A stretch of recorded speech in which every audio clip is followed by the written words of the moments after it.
people using the word, well, it doesn't bother me, but it may be a YouTube thing. So I'm going to say black people using the N word. I think that is completely asinine because the N word only became the N word during my lifetime. That started in 1994. Other than that, people said nigger on television all the time. White people, black people, everybody.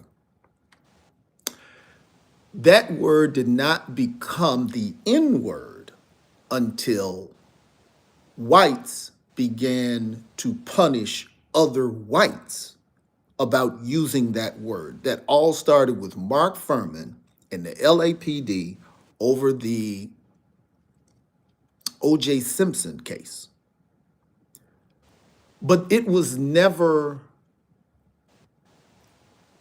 given the weight that it was given out of respect to black people. It was given out of fear of white people against other white people who could punish them. That was just a fact. You can look up the O.J. Simpson case. That was where the N word started from because Marsha Clark and Chris Darden was saying they did not want the testimony of the LAPD officer who was known for saying nigger. And so they didn't want to say nigger because it was such a bad thing, which was going to turn the case. So the more they said nigger, the more Johnny Cochran and them were just going to turn this to a race case. So they're trying to get away from the race case portion. That's what started the N-word thing. So let's get that clear where the N-word comes from. Now, the video is about how some black people feel about that word. Now, I feel a bad word. Words are words. We have bad people. We have bad intentions. A word can only describe who's saying it, right? But I have some non-black people. There are some Indian people commenting. Now, I don't know if the Indian people are Native American because there are Native Americans that refer to themselves as Indian. I don't know if it's East Indians because East Indians do refer to themselves as Indians. But a person made a comment, said, the only people who have a slur that is attached to them, let's see who's on here. Dr. K. Diak. I don't know. Friday, what's up? God bless you. Okay. And they were saying that Indian people do not have slurs that they use within their community. I have spent many years on Native American reservations. So if we're talking about my Native family, I don't know what they're talking about. Okay. My natives have their slang that they use about themselves and about their culture, just like black folks do. I know a lot of Italian people. I went to law school in New Jersey. Italian people do it as much as black folks do it. I also know East Indians. East Indians and Dravidian East Indian people call themselves black. They identify as black people, not as African Americans, not as American Africans, but black people, because that is a Semitic identity. Semitic is not Jewish. Okay, Semitic is an area.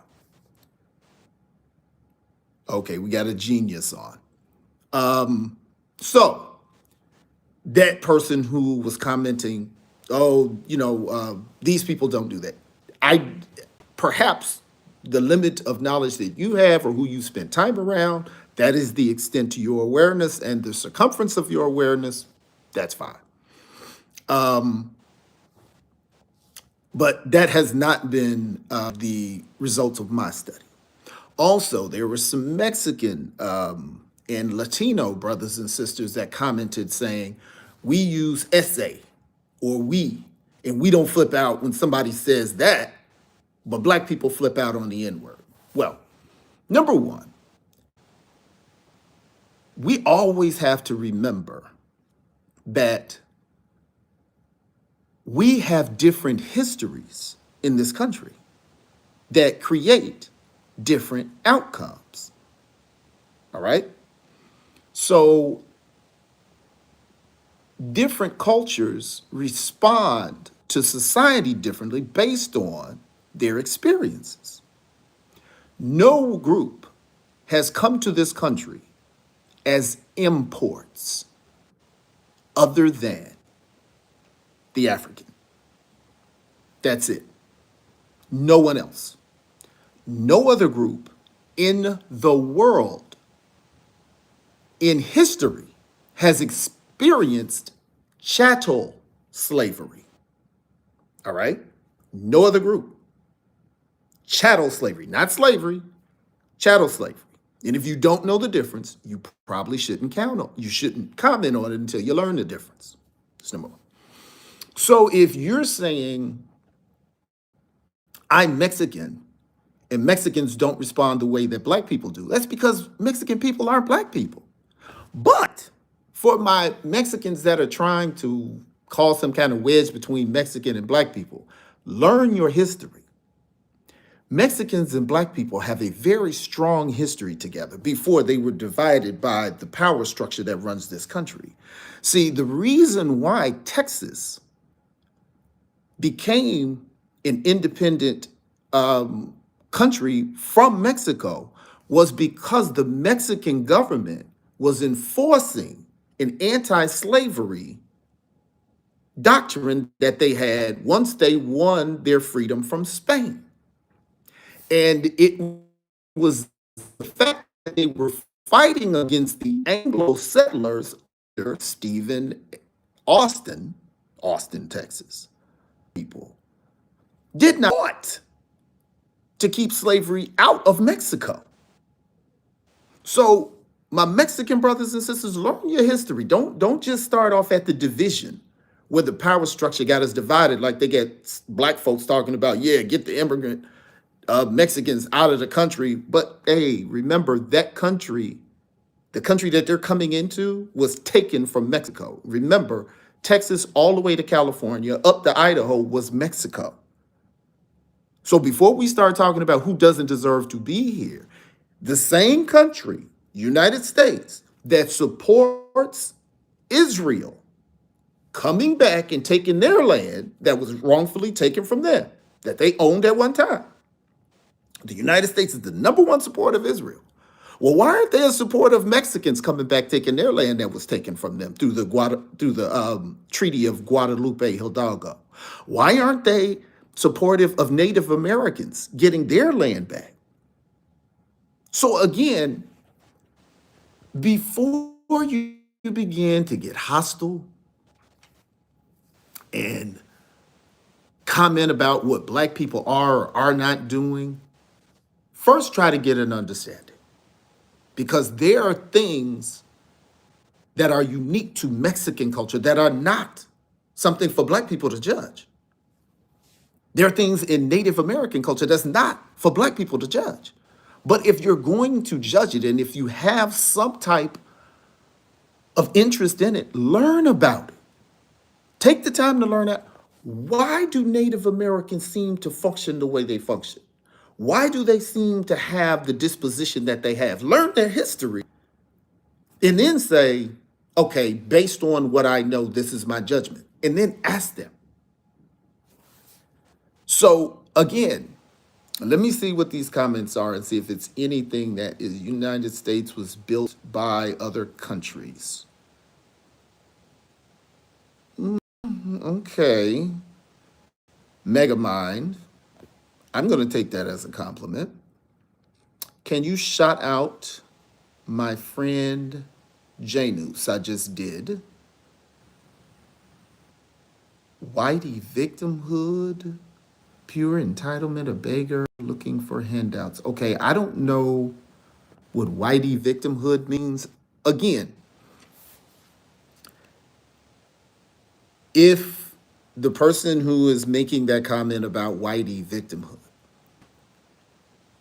don't get caught in buzzwords with no substance. All right. Understand that buzzwords do not replace facts. Okay. I'm not talking about victimhoods. I'm talking about American history. By the way, controversial topics are going to be limited in university classrooms.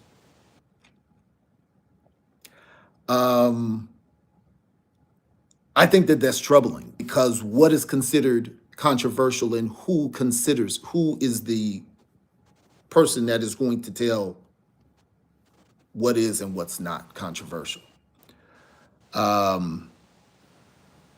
Jesus and cares and loves for you all. Well, if that's what you feel, I am glad that you have some comfort in the Christian faith. There are many faiths, but if that's what you feel, that Jesus loves and cares for everyone, then that is a good perspective to have.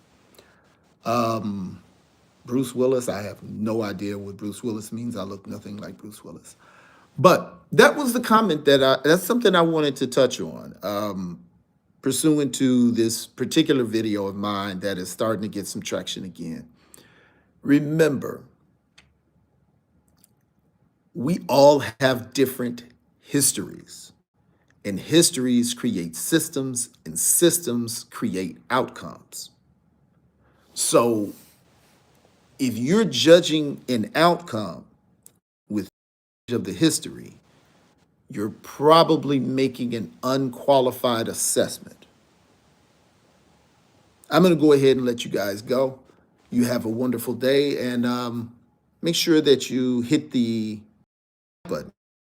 Make sure that you hit, and make sure you follow Bolt On Car Restoration if you guys are into old cars. This is a history channel. We do old things. We do history, we do historic cars, and we do historic houses. So make sure you follow Bolt On Car Restoration as well. Hit that alarm so you know when we're going live.